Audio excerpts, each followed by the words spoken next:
over here to Greece for the CCP, we've seen God answer some really cool prayers. I was asking God for a basketball arena to shoot and work out in, and trusting He'd provide that, and He really did.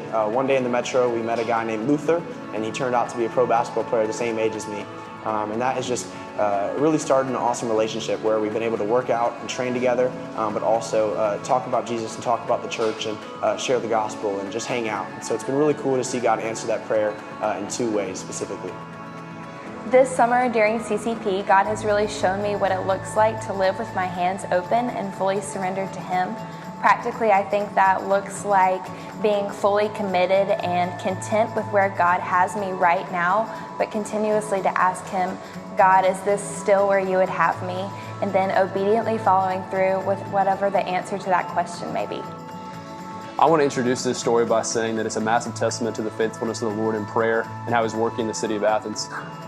So we were playing soccer with some of the children at the Bula house, and I happened to get hit in the eye with my glasses on, and it cut a part right above my eye, and I was going to need stitches, so we had to go to a local hospital.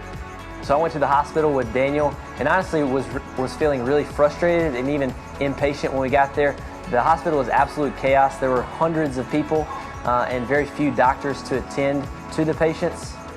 Yep, so in his frustration, Landon sent a text to our group message asking for prayer, and we specifically prayed for patience and humility for both Daniel and Landon, and that they would be able to have a conversation with the doctor and someone else at the hospital so that they could use this circumstance to advance the gospel. So yeah, God really met us there. We were in the hospital for about 4 or 5 hours. He really did give us patience and really provided an opportunity to share the gospel with a doctor and also a guy named Edvin, and also had an opportunity to follow up with Edvin the next day, throughout that next week, to get coffee with him, and he also came to English Club. And so God was really huge in providing an opportunity at the hospital to really meet us in that situation.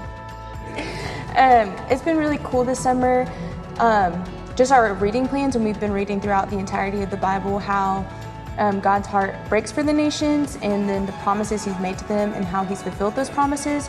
And what's been really cool is God has also been changing my heart for the nations, and has also been breaking my heart for them and giving me a desire to take His word to the nations. And so I don't know what that looks like, and that could be in Clemson, South Carolina, or Athens, Greece, or anywhere all over the world, but God loves His people and He wants them to know them. And so I think that's probably the biggest thing that has been happening since being on the CCP trip,